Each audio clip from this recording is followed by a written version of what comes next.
All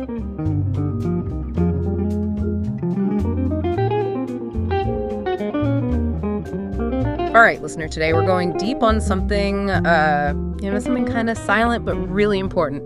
Loneliness. Yeah, that's interesting, huh? We've got a whole bunch of research here, opinion pieces, and even a company's take on how to deal with this growing issue. It really is fascinating, how something so basic to being human can become such a big problem for so many people. Right. We're going to explore not just the impact of loneliness, but some ways to, maybe fix some things that are already working out there. I was blown away when I saw that Surgeon General's warning about how being socially disconnected is like smoking 15 cigarettes a day when it comes to our health. Right. That's a powerful comparison. And it comes from a big study that was published in Perspectives on Psychological Science back in 2010. Okay. They looked at data from something like 148 studies, over 300,000 people. Wow. And found that being socially isolated increases our risk of dying by 29%. Wow. Which is about the same as the risks from smoking. That's a serious statistic. Yeah. And it's not just a few people dealing with this, right? I was reading some pretty worrying trends about this, especially with young adults. Oh, absolutely. A 2023 poll by the American Psychiatric Association found that 36% of young adults between 18 and 34 said they feel lonely often. Wow. So this isn't just a personal problem. It's a public health crisis, a real epidemic. Okay, so we've got a loneliness epidemic, but what's the connection between feeling lonely and our physical and mental health? How does that actually work? Well, think about it. Humans are social creatures, right? We need connection. Right. And when we're lonely for a long time, our body goes into this chronic stress mode. Our cortisol levels go up, our immune system gets weaker, and we're more likely to get sick. So it's like a physical reaction. Exactly. It messes with our sleep, our heart health, and increases inflammation, which is linked to all sorts of chronic diseases. So it's not just in our heads. No, it's a whole body thing. It's also body response. Yeah. For our mental health, being chronically lonely is a huge risk factor for depression and anxiety. Makes sense. When we're isolated, we tend to overthink. Things get stuck in negative thought patterns, and we have fewer chances to experience joy and get support from others. It's a vicious cycle. Yeah, loneliness leads to negative thoughts, which lead to more isolation and just makes our mental and physical health worse. Pretty bleak stuff. Yeah. But the research did point to some interesting solutions. Some of them might surprise you. Yeah, one that caught my eye was Amway's approach. Amway. Yeah. The vitamins and home care products company. What's their angle on fighting loneliness? Well, their approach is really rooted in their business model, which focuses on community involvement and building connections between their independent business owners, or IBOs. Okay. They have this philosophy: you are in business for yourself, but not by yourself. I've heard that. And they really encourage collaboration and support among their IBOs. So instead of the cutthroat competition we see in a lot of industries, they're fostering more of a collaborative and supportive environment. Interesting. How does that actually work in practice? Well, imagine it like a built-in support network. Okay. IBOs go to meetings, workshops, social events together. They share advice, celebrate each other's wins, and offer support during tough times. No, it's really about building a sense of community. Exactly. It's a way to create a sense of belonging and camaraderie, which can be really powerful in fighting loneliness. It's like they've accidentally built a social safety net into their business model. Yeah. That makes sense, but it seems pretty specific to their structure. Uh-huh. Are there any personal stories that show how this impacts people's lives? Definitely. There's a story about George Goodwin, a retired Army colonel, who joined Amway after leaving the military. Yeah, okay. He was having a hard time adjusting to civilian life and felt pretty isolated. Then he met another veteran named Jake, who was also an Amway IBO. They connected over their shared experiences, supported each other in building their businesses, and ended up becoming really close friends. That's a great example of how shared experiences can really help people connect, especially those who might be feeling lost or alone. Yeah. It sounds like being part of Amway gave them a sense of community they were missing. Yeah. But isn't there a risk that these connections become transactional, like more about business success than real friendship? That's a good question, and it's definitely something to think about. Yeah. Well, there's always a chance for those kinds of relationships. The Amway model really pushes IBOs to build authentic connections based on shared values and a real desire to see each other succeed. So it goes beyond just business deals. Yeah. It's about creating a culture of support and encouragement. Exactly. And it's not just about the IBOs themselves. Okay. Amway has this live to serve philosophy that goes beyond business and into their communities. They have a long history of partnering with charities and encourage their IBOs and employees to volunteer. Okay. In fact, they logged over 212,000 volunteer hours just last year. Wow. So they're not just talking the talk. Right. They're walking the walk. Exactly. But how does volunteering connect back to fighting loneliness? I get how it helps the community, but what about the individual impact? Volunteering has been shown to have a huge positive impact on mental health. Oh, wow. It gives people chances to connect with others who share similar values and interests.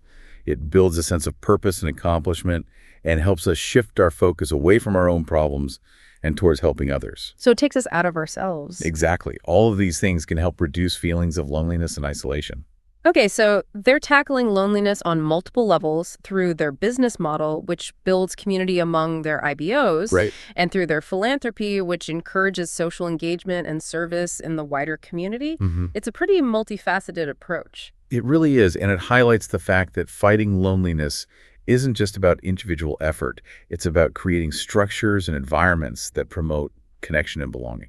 So it's not just about fixing ourselves. It's about building better systems that support each other. That's a really important point. But let's step back for a second and think about our listener. Clear. What does all this mean for them? How can they apply these ideas to their own lives? That's a great question, and that's where things get really interesting. Okay.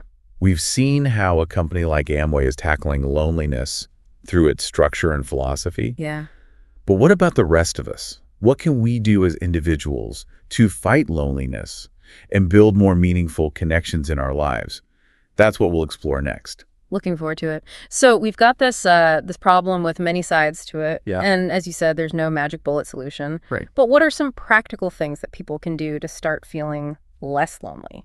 Well, one of the most effective things is actually incredibly simple. Okay. Reach out and have real conversations with people. Okay. Put down the phone, step away from the screen, and engage with someone face to face. Yeah.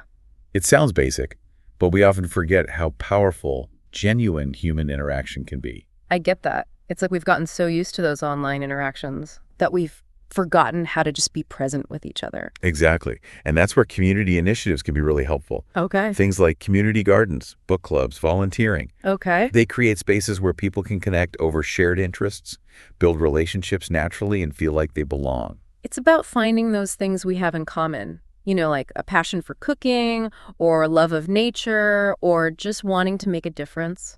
Exactly. And these connections don't have to be big or complicated. Right. Sometimes the smallest gestures can make the biggest impact. Like what? Like offering to help a neighbor, striking up a conversation with someone at the store. Right. Or just smiling and acknowledging the people around you. Yeah, those little things can really brighten someone's day and remind them that they're not invisible. Exactly. And it's not just about the person receiving the kindness. It benefits the giver, too. Oh, really? Studies show that doing kind things and volunteering releases endorphins, reduces stress, and boosts overall well-being. So reaching out to others isn't just selfless. It's self-care, too. It's a win-win. I love that. Well, yeah. But what about people dealing with chronic loneliness or social anxiety? Okay. It's probably not as simple as joining a club or starting a conversation for them. You're right. For those individuals, seeking professional help is really important. Yeah. Therapists and counselors can provide support and guidance in developing coping mechanisms, building social skills, and addressing any underlying mental health issues that might be contributing to their loneliness. So it's about recognizing that loneliness can be a serious issue. Yes. And that it's okay to ask for help. Absolutely. There's no shame in seeking support. Yeah. And there are many resources available, both online and in local communities. Like what? Support groups, mental health hotlines, online forums. Okay. They can all provide a sense of community and connection for those who are struggling. It sounds like there are lots of ways to combat loneliness. Yeah. Both individually and collectively. Uh-huh. But let's go back to something you mentioned earlier, technology. It seems like it can be both good and bad. Yeah. On the one hand, it connects us to people all over the world. Right. But on the other hand, it can make us feel more isolated and make us compare ourselves to others. Yeah, especially with social media. Yeah. You're right. It's a complex issue. Yeah. While technology can help us connect, it's often a very superficial connection. Yeah. We scroll through endless feeds of, perfect-looking lives, right, which can make us feel inadequate and lonely. We might have thousands of online friends, but still feel really disconnected in our real lives. It's like we want real connection, but we settle for these little digital substitutes that leave us feeling empty. Exactly. And that's why it's so important to be mindful of how we use technology. Setting boundaries, like having screen-free time or limiting social media, can help us reclaim our time and attention for real-life interactions. So it's not about getting rid of technology, but using it intentionally and not letting it control us and our connections. Exactly. And when we do use technology, let's use it to build real connections. Like what? Video calls with loved ones, online communities based on shared interests. Even just sending a thoughtful text to a friend can help bridge the distance and create a sense of closeness even when we're physically apart. It's about remembering that technology is a tool. And it's up to us to decide how we use it. We can use it to isolate ourselves, or we can use it to connect with others. Exactly. And I think it's important to remember that building a more connected world starts with each of us.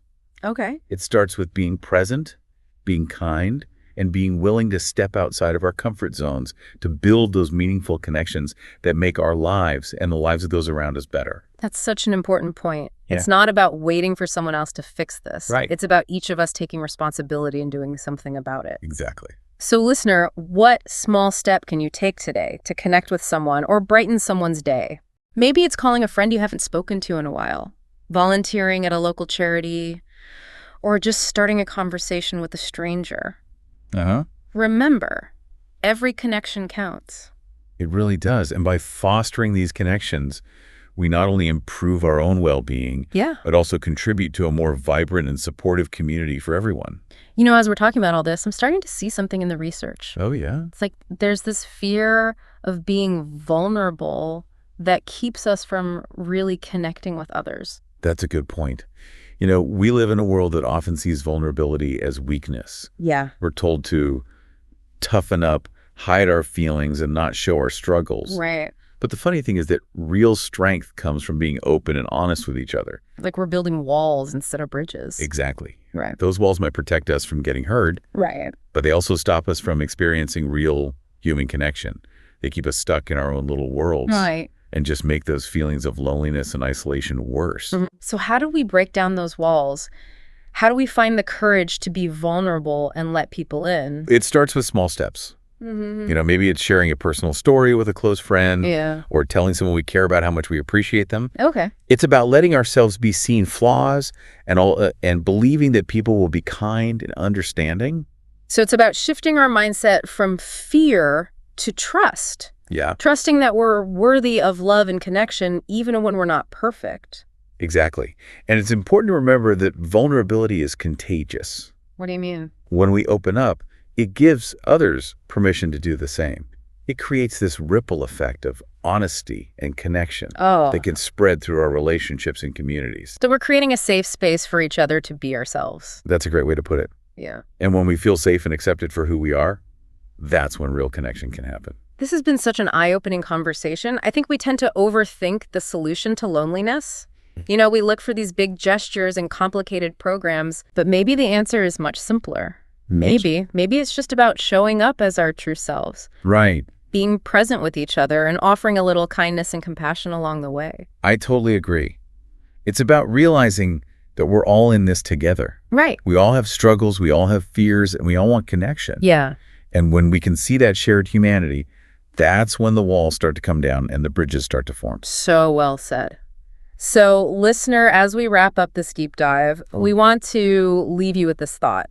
Embrace your vulnerability, connect with someone authentically, and remember you are not alone in this journey. There's a whole world out there waiting to connect with you. Exactly. Just open your heart and take that first step. And remember, even the smallest act of kindness can make a huge difference. So go out there and be the change you want to see in the world. This has been another great deep dive into something that affects all of us. Thanks for joining us, listener. Until next time, stay curious and keep connecting.